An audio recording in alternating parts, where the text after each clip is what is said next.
Tamutu. It's episode 9 of the Matamutu podcast. It's coming to an end. I'm so sad. But anyway, it's a good thing because season 1 is coming to an end. We have a 10-episode season for the Matamutu podcast. And we're going to have bonus episodes, by the way, guys. So don't msitense sana. Kidogo tu.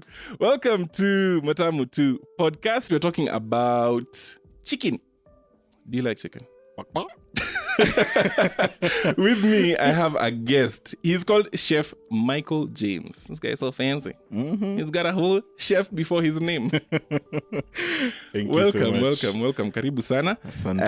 Thank you for finding the time. Najua, you are a very busy man. So getting the time is a problem. Yeah, but for some things, when we have the heart to it, we just have to. That's what's up. We just have to make time for it. So, tell me a little bit about yourself. You told me that you're a private chef. What does that entail? Probably I'll just take it back to how it started off. I am self-taught. Oh, wow. Yes. Interesting. I am a self-taught chef. Uh-huh. I did Bachelor of Commerce in school. So wait.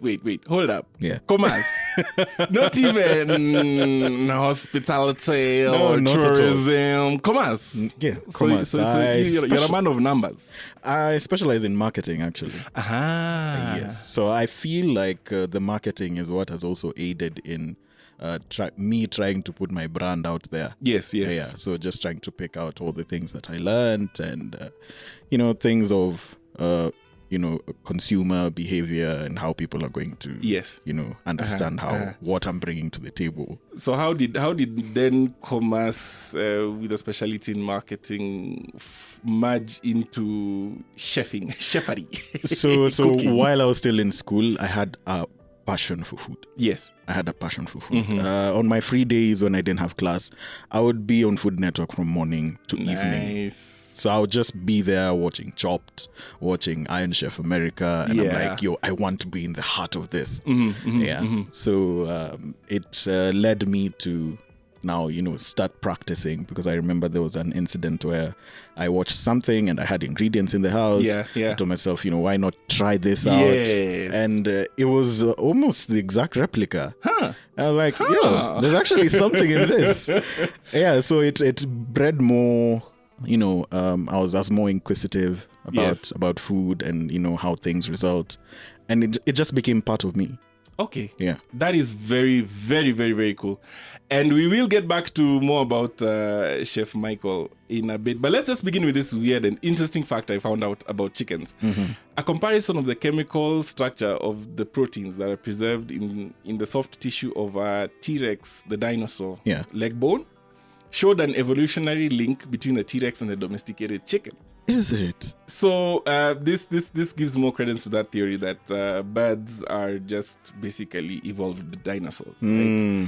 And conversely, it makes sense why they used ostrich eggs in the Jurassic Park movie to grow the dinosaur embryos. Yes. And I watched that movie and I was like, wait, that's supposed to be a bird. It's supposed to be a bird. But also it makes sense, that's why ostrich eggs are so big, right? Yeah. So weird. Apparently they're very nutritious. Apparently. I should do a bonus episode about eggs, actually. Now, that's enough nerding out for now. Chickens are thought to be descended from jungle pheasants, and they are one of the most common and widespread domestic animals in the world. A total population as of 2018 was 23.7 billion. So which means there's 3 chickens for every human. I guess that's what it is. There are more chickens than any other bird in this world. Yeah. And historians have figured out that probably what happened first was that chickens were domesticated for cockfights.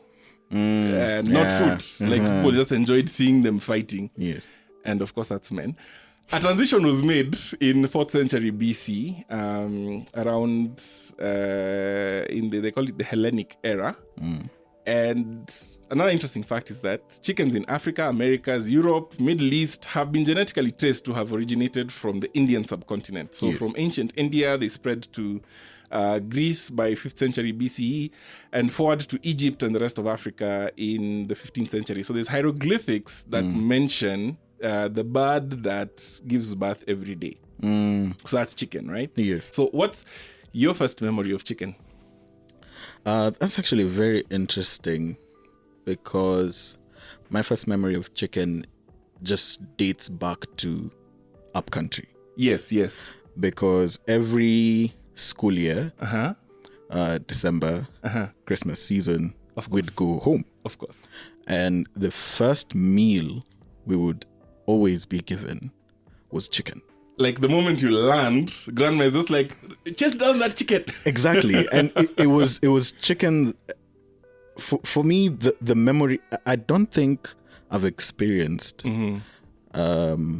tasting free-range chicken, kienyeji chicken, as it was then till now. I think I'd cry. Probably. I would. Probably. Yeah.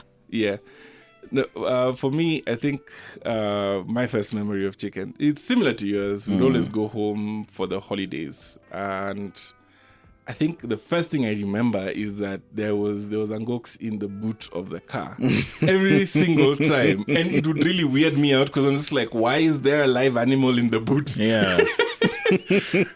I can't remember eating it, but like there was always like angoks. And then now when we get back home, somebody would go and remove it and then shtua me a bit with it. And then now let's go. It's put to roam about. Yeah. And I think like that, my folks started keeping chicken here at home, which ended terribly because there was a mongoose that came and malizared all the chickens. So they was like, screw this. Christmas came early every day. Now, speaking about slaughtering a chicken, on an average, 97 chicken are killed every 0.05 seconds worldwide. So like, in the past, how many minutes we've done this podcast, there's probably hundreds of thousands of chicken that have died. Right.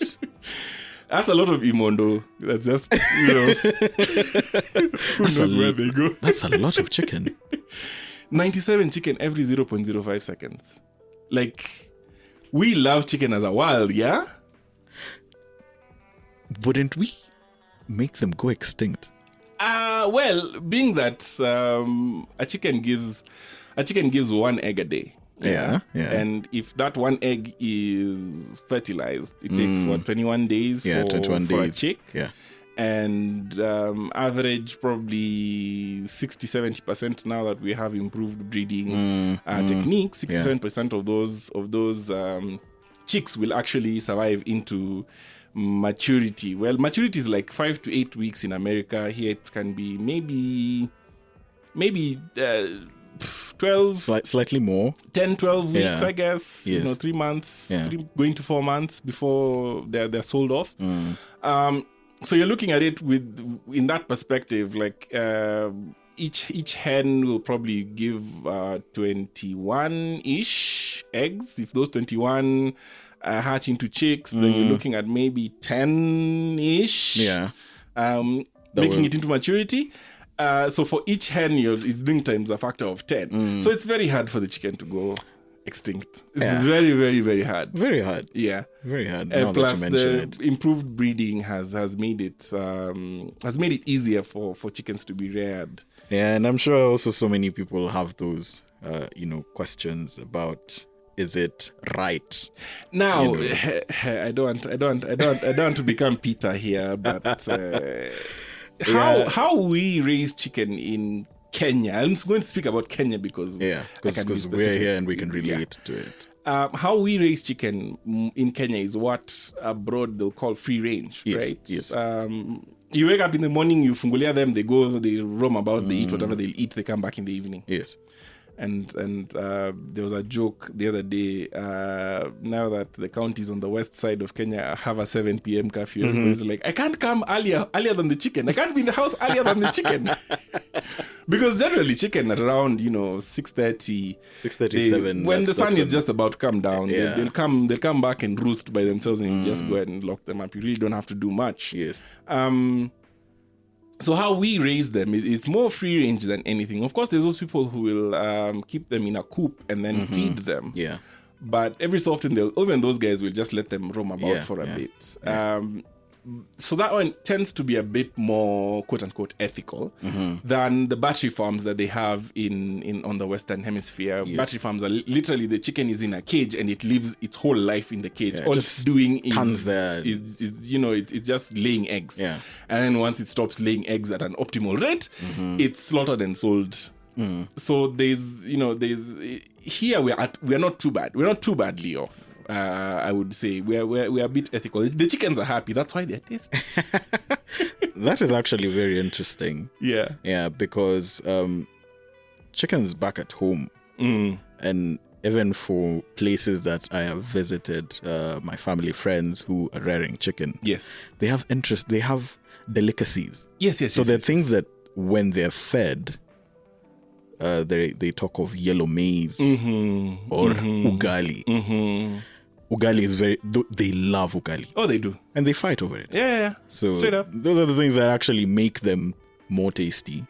And after you give them the ugali and you just leave them to scavenge,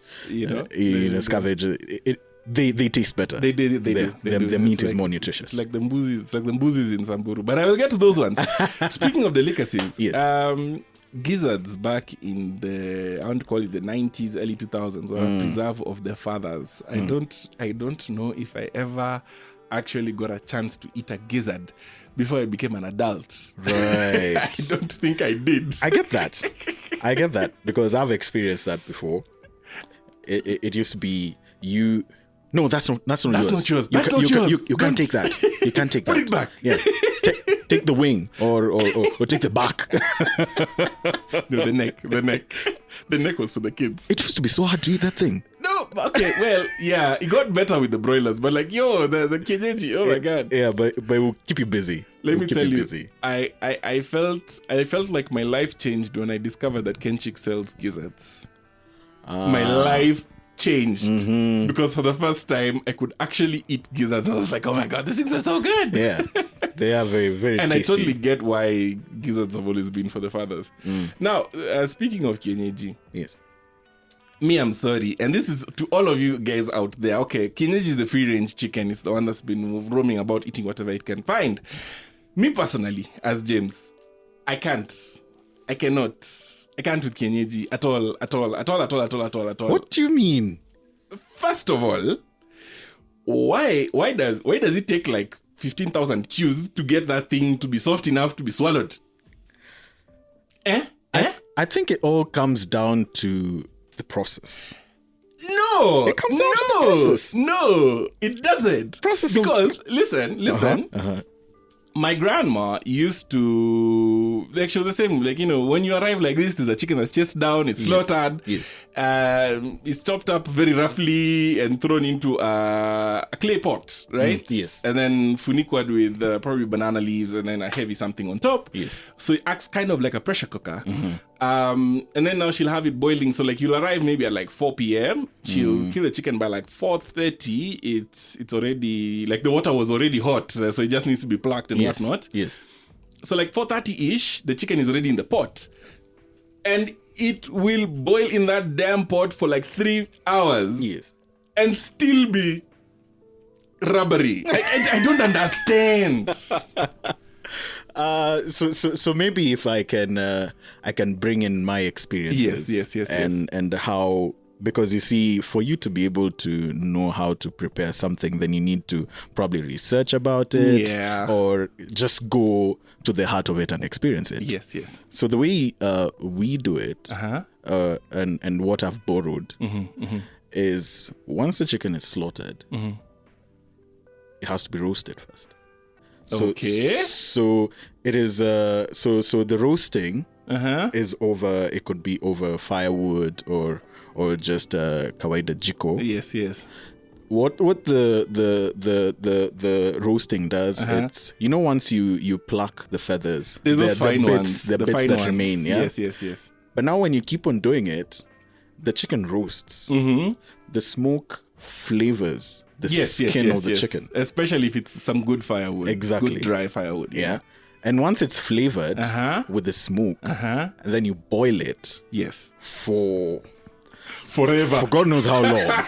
Yeah. But I know when you're doing it in a clay pot, and I think that is actually one of the more authentic ways of how it is supposed to be done. How it's supposed to be made, yeah.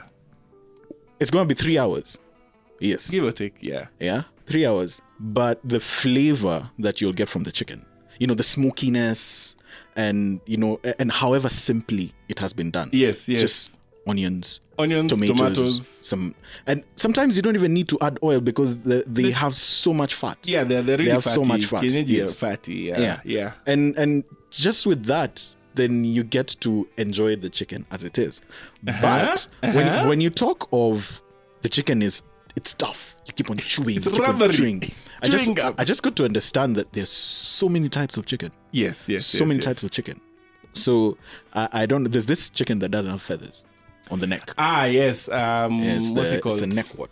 I know the name, but it's gone. Anyway, continue. That one. So apparently that's one of the more flavorful free-range chickens. Yes. Yeah. Yes. You're gonna compare that to the usual. The red chicken, is it the New Hampshire type of chicken? Yeah. There was a Leghorn, there was a New Hampshire, there was now these days there's the Rainbow Rooster, the Kuruwaila, which is like the improved hybrid. There's so many. There are about 20. Yeah, there's about 20 types of chicken. So many. Kuchi. Yeah. So now I think sometimes it also depends with the type of the chicken. I guess. Well, the red ones. Is this there's red, and then there's red with the long tail feathers, right? Now, my grandmother had the red ones with the long tail feathers. Those things are just one step up from a jungle pheasant, I swear. They are wild. They are wild chicken. Yeah. And like legit, you would find the chicken in the tree. There's a big avocado tree behind our house. So whenever it was time to tell the chicken to come in, you'd go into the tree with a stick and beat them down so that they can go into the coop. Right. So like those chickens just literally one step up from the jungle pheasant because they still had the wild instinct. And those ones were the toughest. Oh my God. Yeah, and you see what I was just mentioning about the roasting. Because it's wild. It's a more wild breed. Yes. The roasting also helps with, because it's gamey. Yes, it has gaminess. This gamey. This has this gamey taste to it. Is that gaminess? Okay. People are always like, "Oh, kienyeji is the best. Oh, it tastes good." How do you counteract that gaminess? Me, it's yes, it's a flavor, but yeah. So I don't know, and this is something that I haven't done yet, but I'm still contemplating about it because you see the way the normal broiler chicken that we have. Yes. The guys will probably marinate the chicken for 24 hours. The guys are going to probably brine the chicken. So that's brining is one of the things that I'm yet to try out with the kienyeji chicken. After the roasting. Also because it's just ridiculously expensive. How you buying one chicken for 700 shillings and it's like half the meat of a broiler. I don't understand. Yeah. So I think also it just comes to, because the broiler is cheaper because it's those things they can mature in a very short time compared to the kienyeji chicken, which you have to do certain things to it. They go through issues of disease. Oh yes. Like right now, rearing chicken here in Nairobi, chicks will die so quickly because of the cold. Yes. You have to keep them warm. So they need. So in as much as broiler chicken can be very easy to handle, it is not as delicate as the kienyeji chicken. Interestingly, yeah. No, I love broiler. Yeah. Kwanza I can chick. Very friendly. You just go, you find that it's already been dressed. All you're doing is just buy. On the other day, I was going to my friend's place and she was like, "Yeah, bring food." And I was like, "Okay, do I go and buy food or just go and make like sandwiches?" So I said, "Let me go and make sandwiches." So I passed by Carrefour somewhere, got some chicken thighs, a couple of other ingredients for sandwiches, baguettes, samoons, because I was hungry. So one baguette was not enough for all of us. And I got to her place and I deboned the thighs because they didn't have boneless thighs. Deboned the thighs. Very lovely process. I know, right? Very therapeutic. I know our guys will not relate. Yeah, like, what are you talking about? Oh, no, me, I love to butcher chicken, by the way. Like, once I learned how to do it properly, I love to butcher chicken. Yeah. But you see, like, that day, I deboned the thighs, then I chopped them up into bits. Then, what I love to do is when I go to my friend's place, I'll just use whatever they have and make the most of it. So she had a test batch of a chicken rub by a lady called Sybil. And, I put in the chicken rub. I didn't even marinate, by the way. Just the rub, tossed it a bit, then deep fried the thighs. All right. For maybe... It was about 5 minutes because the oil was pretty hot. Yeah. And now when they're out of the fat, a bit of salt on top. I did that for like 2 batches, and then now did the skins because that's our interesting crackling. That's how you make cracklings, right? Yeah, that's how you make chicken crackling. and then now it was time for build a sandwich, and everybody got a chance to do the sandwich the way they wanted. Of course, I had already slightly pickled some cucumbers and some white onions and whatnot. So, and for maybe let's say 1,600 bob. We made, I think, 15 sandwiches because everybody had many. Yeah. And instead of going to a shop and buying food and pizza or something, and then we ended up very full for a very, very small amount of money. Yes. And at this point, I really have to shout out Sybil's spices. That rub was everything. It really brought the whole thing together because I was able to use it both at the prep and the finishing stage. Nice. I sprinkled a bit of the rub when I was done with the salt so that it could really now bring out the flavor of the spices. And Sybil's spices is going to be coming soon. Once they do launch, I'm going to share a link to how to get them, and it's going to be on my social. So make sure that you're following me at Reumac on all platforms. It's time to go into guest questions. And I saw you posting recently on Instagram a very fire-looking shot of a chicken dish. So what's your favorite comfort food style chicken recipe? How do you make it? When you first asked me about what was my first experience with chicken. Yes. As I was learning to understand food and its preparation, chicken was my niche. Yes. So I would make chicken in so many different ways. I once tried to, the way you'd watch Iron Chef and you hear chicken has been done 3 ways or 4 ways. So I used to try and capture that. Okay. Yeah. For me, chicken preparation, I've always been skeptical about broiler chicken being roasted because it ends up being very dry. Yes. Until an experience I had with one of our places here called Frangos. You got into Frangos. I figured, and they told me I needed a reservation. It can get packed because it's a small space. Yeah. But the chicken. Now you make me want to go there again because I'd written it off. I was like, it's interesting how also I understand. Like just by tasting something, you have a background, you understand how it may probably have been prepared or how long it would have been marinated. That's a gift, fam. That's a gift. Thanks, man. So I remember I was sharing my experience with one of my friends. He's called Payne Omari. And I was telling him, I was at Frangos the other day and this chicken. So I told him that I think they marinate their chicken for 24 hours. Yeah. And that is the exact thing he was told when he asked. And I was like, yo. Damn. So for me, chicken, I'll enjoy chicken made simply. Maintaining its originality. Okay. Makes sense. And it's interesting how even just boiled chicken can be as tasty as you want it. That is true. Yeah. That is true. Because you can just take a broiler chicken and boil it. Just boil the heck out of it. But now it depends. What are the aromatics you're using in it? Yes, are you using fresh garlic, fresh ginger, some herbs here and there? So for me, my my go-to in chicken is just trying to maintain its originality, not overpower it with so many spices and so many, like complement it.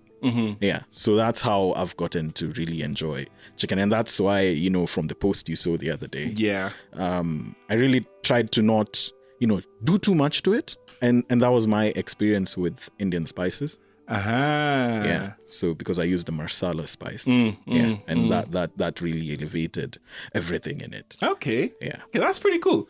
So if you could eat one chicken dish for the rest of your life, what would it be? Man. One chicken dish. Dum, dum, dum. That's a very difficult question. Just one. You can't have two. Just one. Oh, my goodness. Because I'm also trying to look at chicken parts.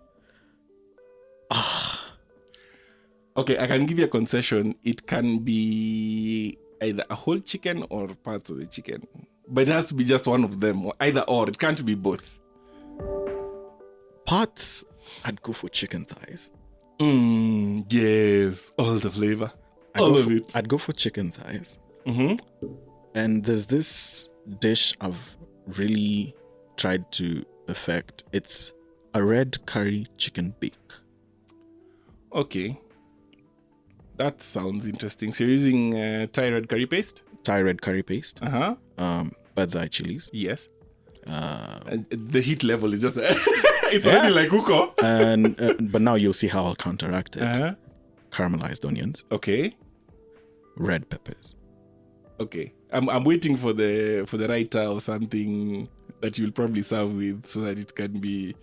So that I'll probably have it with parantha.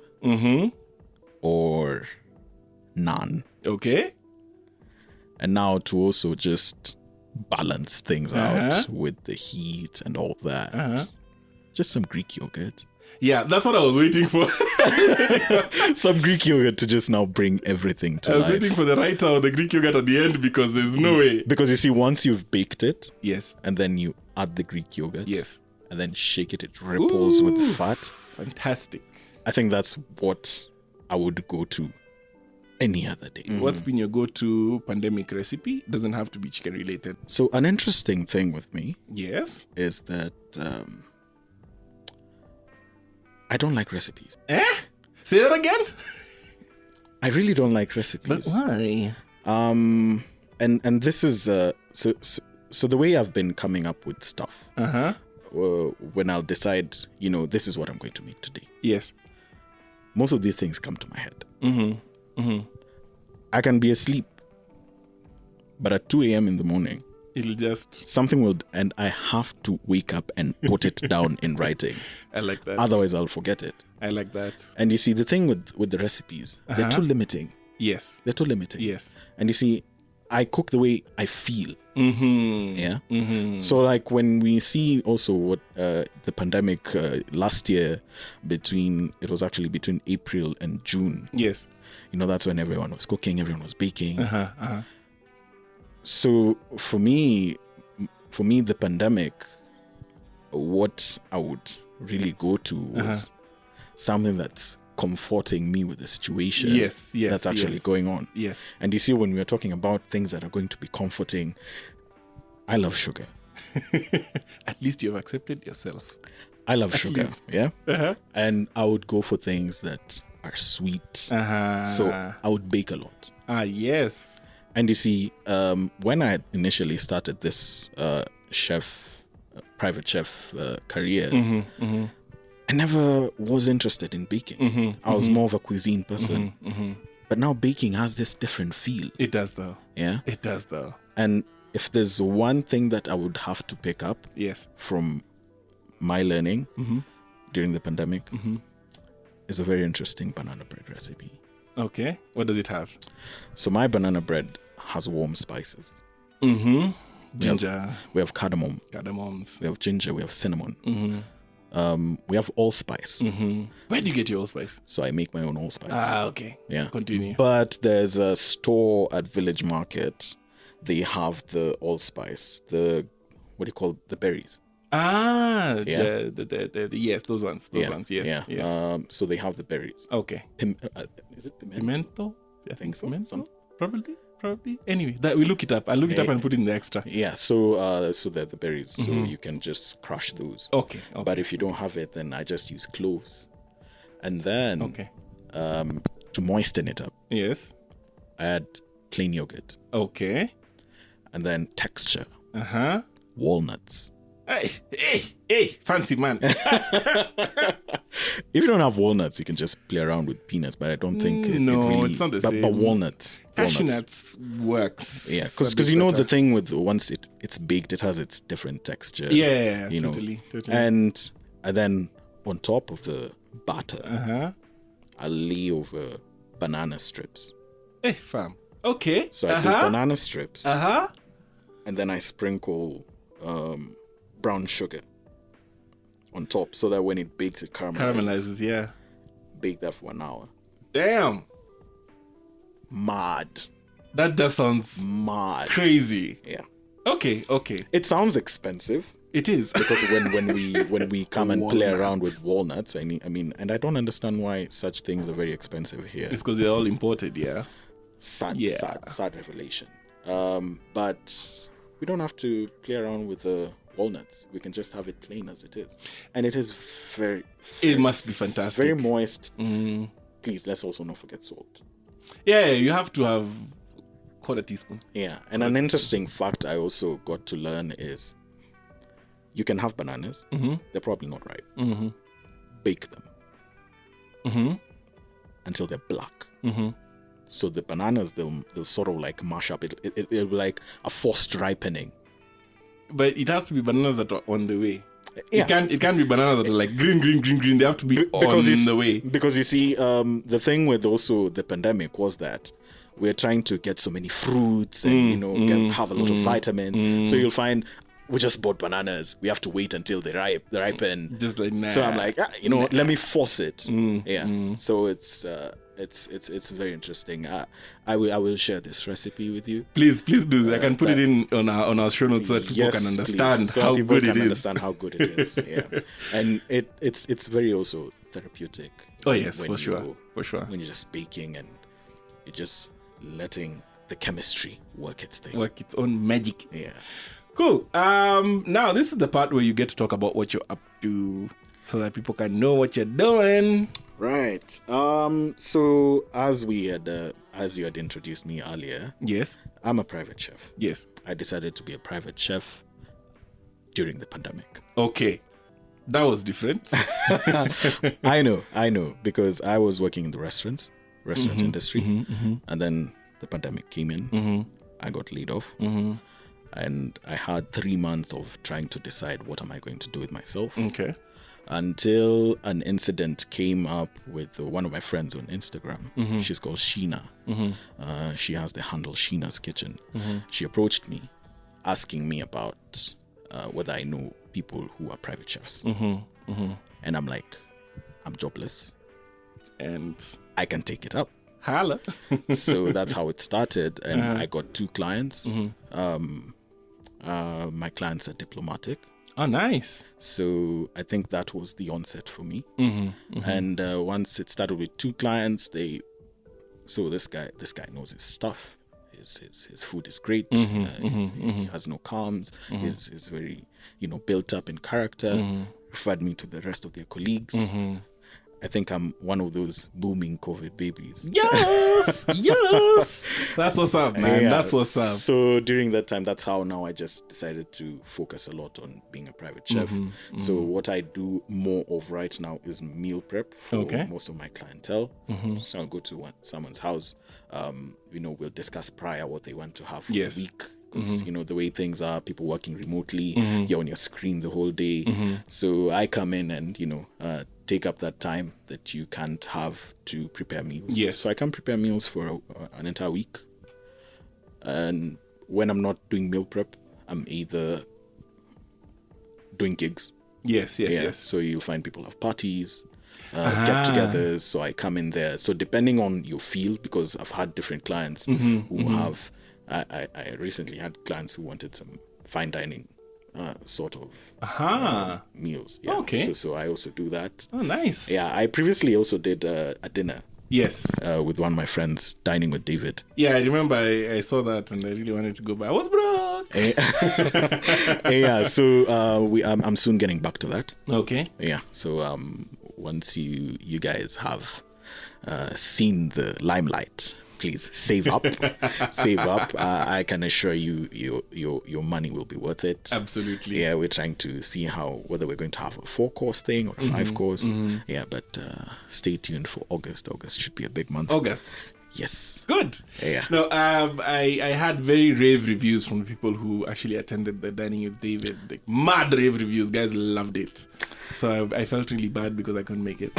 Felt really, really bad. So we're going to be saving up to go and do that dining again. Yeah. And if anybody wants to get a hold of Chef Michael, I'll be putting his details in the show notes. So please, you can follow him on his Instagram, which is Chef Michael James. Good. All and all those other things. We'll put them all in the show notes so that you can have a look at what he does. And that's it for this episode of the Matamu 2 podcast. If you have a friend, if you know a friend who nerds out about chicken and Jurassic Park, please share this episode with them. I look forward to hearing and sharing your thoughts about this episode on the next Matamu Extra segment. And as always, please like, follow, and subscribe to the show on your favorite podcast platform. On the next episode, which is the last one, I'm so sad.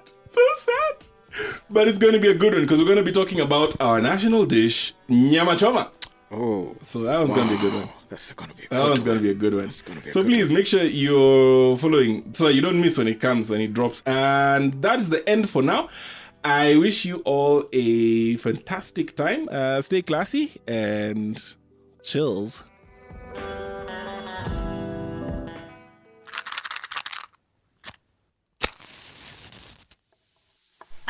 Matamu 2.